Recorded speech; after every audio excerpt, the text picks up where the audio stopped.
everybody, welcome to week 3 of your superpower session. So 30 days to your superpower. This week, you have a little extra video tutorial, okay? So we're gonna talk about heroes and villains on the mat. We're gonna have a little bit of fun with it. I'm sharing one question that I have asked all of my private clients in the past 16 years, and that is, what is your favorite exercise? It doesn't have to be Pilates specific or particular to the mat. And what is your most hated exercise? The one you dread, that when you get on the mat or you go to class or you go to a session, you go, please, please, please don't let that be the exercise that is happening today, okay? And it seems kind of silly. It's kind of like your fitness personality test. But it actually gives me, as your personal trainer, a lot of information to work with. Here's what I know when you answer these questions. Which exercise do you love and what exercise do you hate? The ones that you love, your heroes, these are the ones you're really good at. These are the ones that your body just gets, that you're strong at, that you feel empowered and successful in. And the ones that you dread, the villains on the mat, are the ones that you're weaker in, you're not so good at. You need some balance and you need some help with, okay? So why it's important to ask these questions and why it's important to know. So right now, and in lesson 3, when you go back to your email, it'll discuss that a little bit, right? So ask yourself, what exercises do I love and what do I not so love, okay?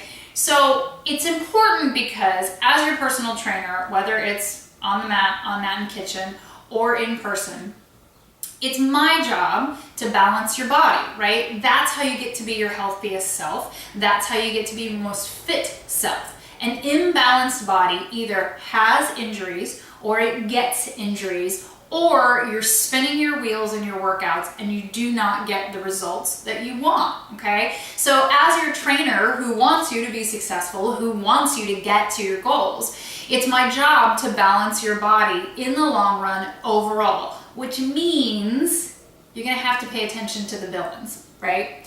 So I want you to have your heroes in your workouts, right? Because again, it makes you feel accomplished and empowered and successful, and you want that and you need that in a workout, right? So I'm all about celebrating the small wins, because in reality, they're all small wins. You get little wins along the way, and that takes you towards your big wins overall. And the real deal of it is that those big wins sneak up on you, right? So doing the things that you love on the mat are important.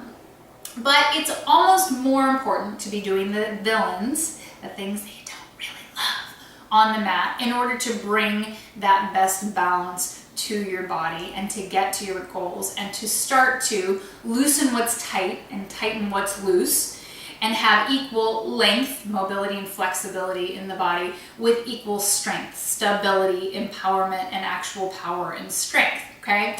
So this week, your assignment is to pick one hero and one villain on the mat and to practice it every day, 1 to 5 repetitions each day. And we're gonna get to what those choices are. So though you may have answered them, either in your lesson or just listening to this, what do I love, what do I hate? I'm gonna kind of curate it for you this week, okay? So this week, I'm sharing what across the board for the last 16 years of training, people tend to love, or things that I need you to love because they're going to show up a lot for a balanced body, and the big baddies that people are like, oh, these are the big dreads, okay? So I'll show you each of them. Remember that there's a variation for everybody. You do not need to be doing exactly what I'm doing. The goal is to listen to the cueing, meet yourself on the mat, do the best that you can in your variation, and then leave it and move on, right? Like, we're not going to stress about it. We're cultivating our superpower. So that could take some time, and it could certainly take some practice. This week, we're going to choose one hero and one villain to practice every day, and then just see what the improvement is at the end of the week, okay? Nice and simple. Again, to kind of go back to why it's important to do these things. It's important to do what you love, to have that sense of empowerment. But it's also important to do the villains and the things that you dread, because it also gives you that sense of accomplishment once you kind of get them, right? The things that are really hard, when you start to have improvement and feel improvement and see improvement in them, that's really powerful, right? And as your trainer, those are the most miraculous, beautiful moments of, do you remember when you hated these? Now you totally rock them, okay? So really try to embrace them. Try to ditch the negative self-talk of, I hate these never go well, I'm not gonna accomplish them. I need you to know that I have villains too. That there are things that I should do more often, that should definitely always be in my workouts, and they don't always get there.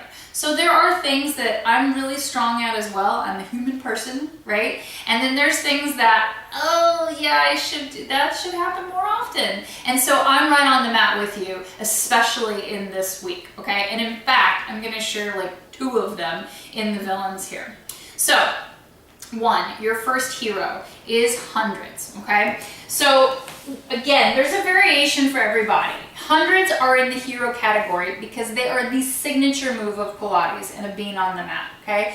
Hundreds are there because you want to pump and create an imbalance in your body so that your transversus muscle kicks on. Although in cueing you will hear coaches and people tell you to activate your transversus, it's nearly impossible to do from a proactive standpoint, okay? There's some discrepancy in the research of it, and it used to be that it was said that you absolutely cannot engage it actively on your own. It's only a passive engagement. So it needs that imbalance to kick on, okay? Your transversus, speaking of core and your lesson, wraps this way. It's your body's natural body brace, and it has that cinching effect on the body, okay? So it's really important. And if you don't do hundreds in a workout, you did not do Pilates, all right? So hundreds, if you don't love them already, we want to make them a hero for you. And sometimes that's just finding the variation that fits for your body. So we're gonna start laying on your back. Feet and knees are gonna be bony fist distance apart. Do eyeball it, like make the fist go, okay, so the legs aren't here and they're not touching right now. Big toes are gonna aim straight ahead. The head's gonna stay down on the mat. Roll your shoulders down and back. Inhale to scoop your belly button up underneath the rib cage. Exhale to hold it there high and tight. Then float your arms just level with the hips, okay? Palms are facing the mat. Fingertips are glued together. Bend at the elbows, squeeze down in the armpit. Inhale to scoop that belly button up underneath the rib cage. Exhale to hold it there high and tight. Then start your pumping for your hundreds here. Inhaling and exhaling, okay? So in the workouts, or if you're doing these on your own, they're called hundreds because you breathe in for 5, you exhale for 5, you do that 10 times, 10 times 10 is 100, okay? So this is variation 1. Variation 2, you could just put a block under your head.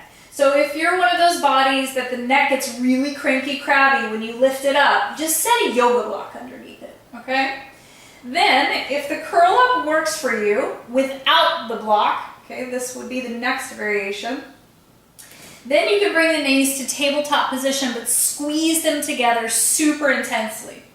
Look out over the kneecap so you're not squishing in your neck or cranking in your neck. That's gonna hurt things. Inhaling and exhaling. The next variation would be to extend the legs as straight up towards the ceiling as they'll go. They don't have to be straight, okay?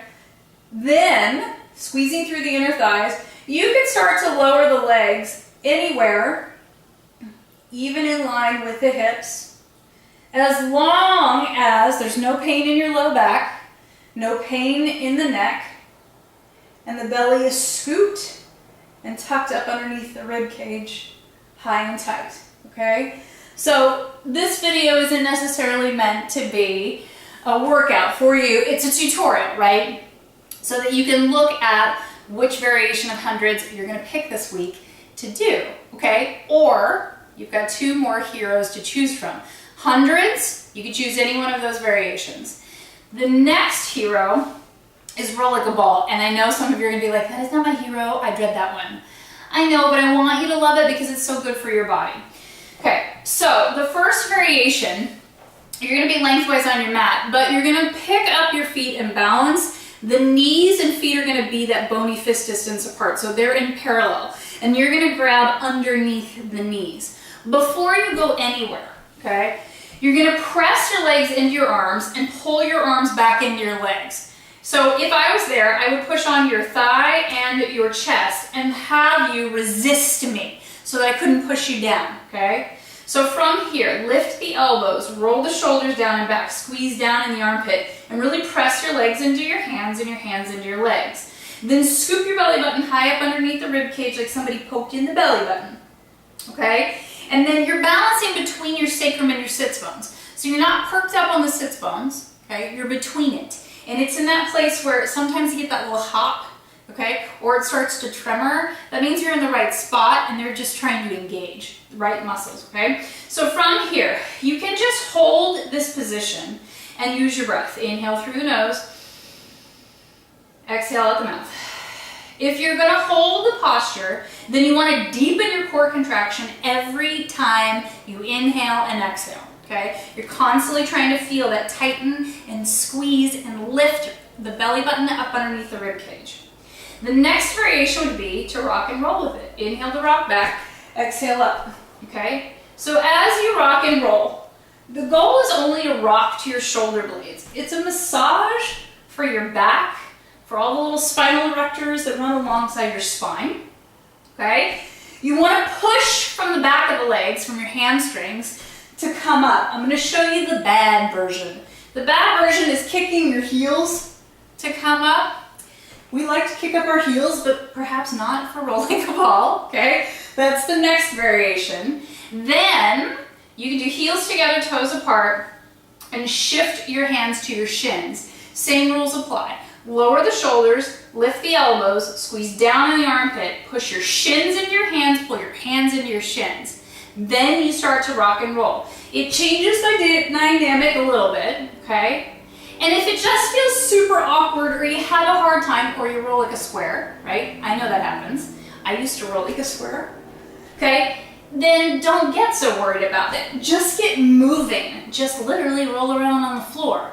So if you're like, Tandy, I cannot get up without kicking my heels. Then kick up your heels and dig into that core contraction as deep as you can. Just do the best you can. Okay, so the very last series of variations is really tight and tiny, and it's hard, okay? This is gonna be for those of you who are super flexy, or have been on the mat with me for a long time, or have had a practice of Pilates for a long time. It becomes really narrow and really small. The end goal, which I can't do, some days I can do it, is trying to get your forehead to touch your knees and to roll in this teeny tiny position without anything ever coming apart. It's to get as small as you can, okay? So you can make the littlest ball possible. This is the last variation set. Lift the elbows, lower the shoulders, squeeze down in the armpit, scoop the belly, create space between your torso and your thighs, and then inhale, rock back, and exhale up. Inhaling back, and exhaling up. And it is just close to impossible. I don't know that I've ever seen anybody glue their forehead to their knees and do it. Okay, last one, and come up. But it goes from a wide position to a really small position. Do I know that most of you are gonna roll like a square? Clunk, clunk. Yes, I do, okay? Think of it like a little ball of clay. That the more you roll, the warmer all those muscles, ligaments, tendons, and fascia get, and the smoother things get. This is really one of those where it's consistency and persistence and repetition that makes it better. And so the more you roll, the better it'll get. And I understand it could be on your villains list too, but we want to make a hero out of it because it's so beneficial to the body, and just with that repetition, the improvement will come, okay? Your last hero to choose from. So we've had hundreds, we have roll like a ball, and now we have bridge. Bridge is an awesome multitasker, and I have rarely had anyone complain about bridge. Watch out, I'm getting the emails this week, right? Roll the shoulders down and back. The knees and feet are going to be that bony fist distance apart. Big toes need to aim straight ahead. Really press the backs of the shoulders into the mat. Squeeze the glutes, tuck, peel, and lift to the top. So bridge is a huge multitasker. It's going to stretch the front of the body. It's going to open up the chest and the hips. And you get that stretch into the quads and the thighs, but it strengthens your hamstrings and your booty big time, okay? So what most people do is they pop through. That's not what we want to do. You want to pull your rib cage down lower than you think you should. It will feel rounded and hammocky. The goal is to get it in line with your armpit or your shoulder. Leave it there, then tuck your glutes, push your hips up towards the ceiling to try to begin a reverse plank, essentially. Drive through the ball of the big toe, the baby toe, and the heel, and really feel that push from the feet, create like a doorstop wedge under here, so you feel your hamstrings, the back of the legs like kick on, and your booty go, oh hello, yes, okay? So take an inhale, exhale to peel, and roll down through your spine.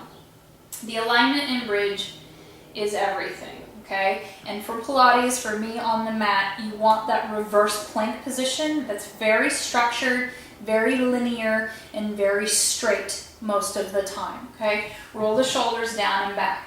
Tuck your tailbone, squeeze your glutes. Peel and roll up through your spine. So that spinal articulation will come with time as well. Push through the hips. Now give a little squeeze in the inner thigh. Don't let them splay out, okay? They're not touching, but the inner thighs need to feel like they're on. Like there's a little magnet that goes, okay, yep, all right. Press through the backs of the shoulders, drop the rib cage.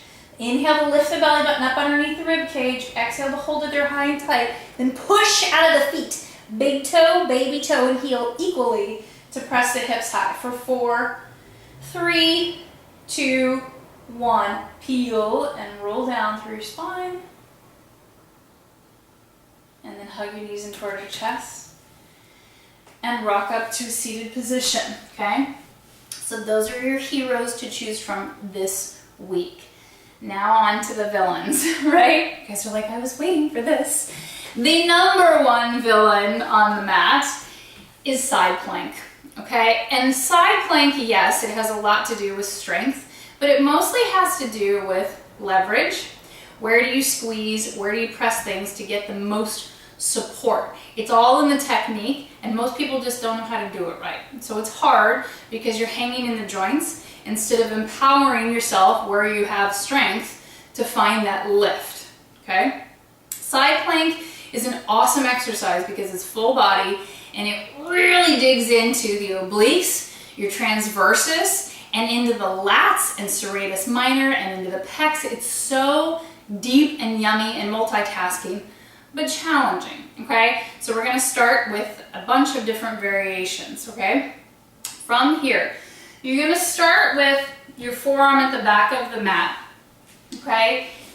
The bottom leg, the heel's gonna go to the back of the mat, and the top leg is gonna go to the front of the mat, flex the feet. Now I teach these in the workouts, right? But today you're just getting it in a tutorial version and you get to pick which variation out of the 3 villains, you get to pick one, okay? You can play with more than one of them.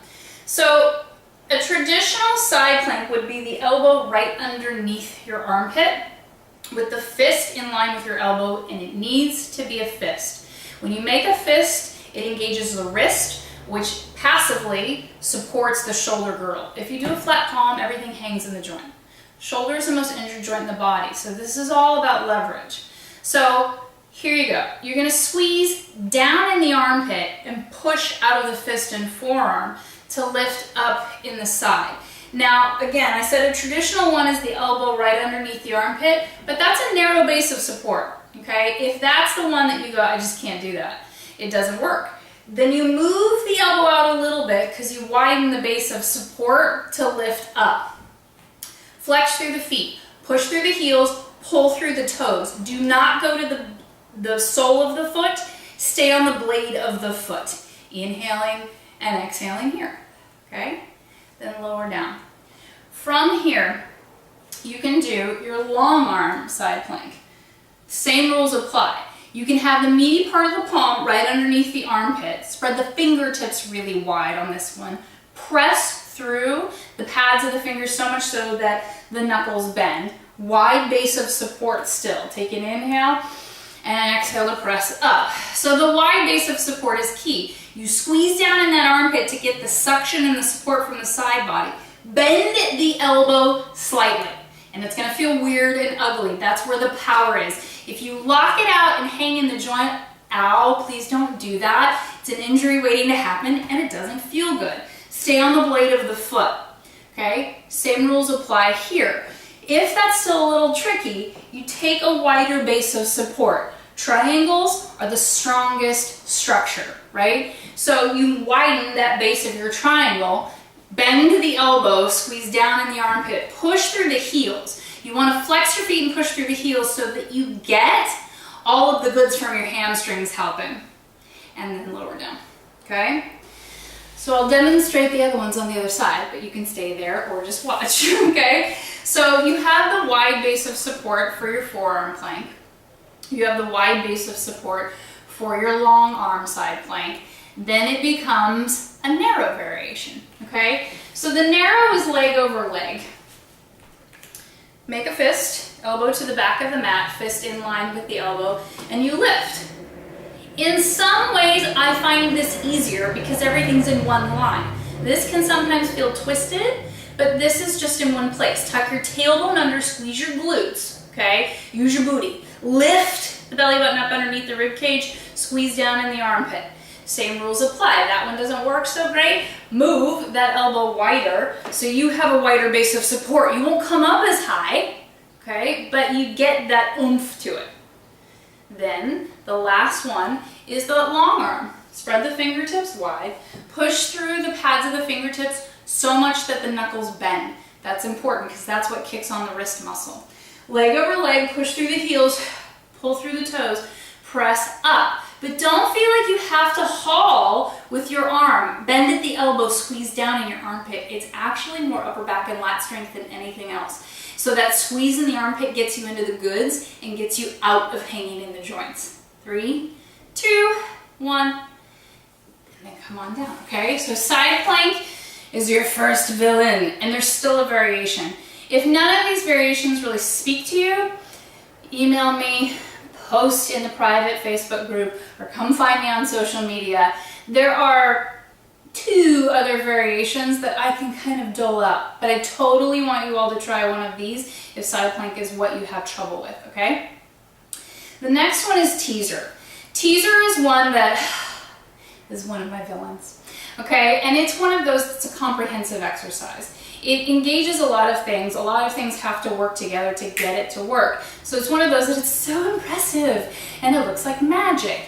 You won't see it show up a lot in the M&K videos. It does show up. It's an advanced work, exercise. I do teach advanced work, but there are some variations that not everybody needs, or you don't really need, right? It's fancy, it's a circus trick, and it's very empowering once you learn how to do it, okay? So it is peppered in there. I don't put it in there a lot because I think it's one of those that deters people that you go, there's no way. There is a way, okay? But that being said, it also takes a lot of pieces to come together to get that magic to happen. And sometimes you just have to go for it, okay? So when it comes to teaser, the variation that everybody can do is essentially boat pose, which is hands underneath the knees, legs together, roll the shoulders down and back, and then lift the feet, okay? The more teaser variation is to try to get the shins parallel to the ceiling, and then the arms can reach out, okay? So this trains your core, this strengthens your core to be able to do this exercise. Then if you want to try to extend through the back of the legs, you can, and you're in that teaser posture or boat pose, and then come on down, okay? The true teaser exercise comes from the floor, ends up in that position. So I'm going to show you, and I hate to be like, you're just going to have to wing it and go for it, but you're just going to have to wing it and go for it kind of thing. It's about squeezing the glutes, lifting the belly, squeezing down in the armpit, and going at a proper speed that you don't get stuck along the way, okay? So here we go, open blossom, big old teaser. You're gonna start on the mat, arms go overhead, legs go out long, squeeze through the inner thighs and point the toes. Tuck your tailbone under, lift the belly button up underneath the rib cage, big time, okay? You're gonna inhale to scoop the arms around and exhale up. And again, it's like, oh, okay, sure, that just happened. The legs don't need to be straight at all. It is about your core, okay? And then you're gonna try to come down as balanced as possible, okay? So that's teaser. And again, I'm not trying to be blasé or glib, or you're like, Tandy, that was really not helpful. Bow pose is a variation of teaser. Do it, get strong, feel empowered in it. The big one is kind of one of those like learning to walk. Like at some point you gotta pull yourself up and take a couple steps and fall over a bunch of times, right? I have 2 little boys, I can totally say that. You just have to practice and kind of get that muscle memory and that like, oh, okay. Sometimes you can't think about it too much, you just have to go for it, okay? The last of your villains. So the last of the villains is absolutely my biggest villain, neck pull. Neck pull, again, is one of those combinations of many things. Hamstrings, hips, core, and the shoulder girdle. So if you're tight in any of these places or there's an imbalance of any kind, we all have them, okay? Then it can just get tricky. And some of you may go, I love this exercise, I feel so empowered in it. Bless you, okay? So you're gonna start with the legs wide to the corners of the mat. Flex through the feet. Big toes aim straight for the ceiling. And you wanna sit perked up on your sits bones. So do your very best not to hang back here, because that's not gonna help. You can move the cush away from your tush so that you really feel perked on your sits bones, okay? Lace the fingers together, put them behind your head and neck. Really push through the heels so the back of the legs are engaged. Chin to chest, you're gonna arc up and over the waistline, and then the goal is to get the crown of the head to the floor someday. And then peel and roll up through your spine as tall and flat as possible. Let's make sure I've got enough room here. Then, inhale to lift that belly button up underneath the rib cage. Exhale to hinge back, flat back as far as you can. When you start to feel it tuck, that's where you stop and you peel and you roll down. With as much calm and control as possible. Push through the heels, pull through the toes. This is where it gets tricky. You're gonna roll up to that position. Inhale to scoop that belly button up underneath the rib cage. Exhale to just kind of go for it. That is, I'm telling you right now, the least pretty version of neck pull that you will see. Okay? Because sometimes you do just need that momentum. I'm totally good with that momentum as long as you lift and connect in your core as soon and as fast as possible. Or there's some days I come springing up and it's beautiful and smooth. Yeah, there are, you know, but this is where my stuff shows up that I should do it more often. So, sitting tall, close the elbows, chin to chest, arc up and over the waistline, aim for the crown of the head to the floor. Push through the heels, pull through the toes. Roll up through your spine, elbows open, squeeze down in the armpit. Hinge back to a flat back as far as you can before you need to roll through your spine. Then take a breath and then exhale to roll up. If you get stuck, you can grab and walk. And then you head down again. And then you lift through the spine and the elbows open. Okay? So that's me being honest as your teacher and your coach with you of we all have stuff that's hard that ain't so pretty from day to day that takes more work, okay? And so this week is all about choosing something that takes some work, that doesn't make you feel uber empowered, and being consistent with it to see how it changes in 1 week by doing it every day consistently from beginning to end. I hope that by choosing one hero and one villain this week and doing them every day, you start to see how consistency just wins the race, especially when it comes to fitness. That if you are on the mat consistently, that 30 minutes at a time absolutely works. I don't do anything else, okay? Along with some food choices, makes a very powerful, empowered, fit, and healthy body. And the goal is fit and healthy. Fitness and wellness are not synonymous, but I do blend them, and that's what I teach. So just know that by being consistent, you are going to get results out of things, okay? So I hope this was helpful. Happy week 3 of 30 days to your superpower. And do drop into the private Facebook group or over at Mat and Kitchen on Facebook or on Instagram at Tandy_Gutierrez and let me know how your heroes and villains are going this week.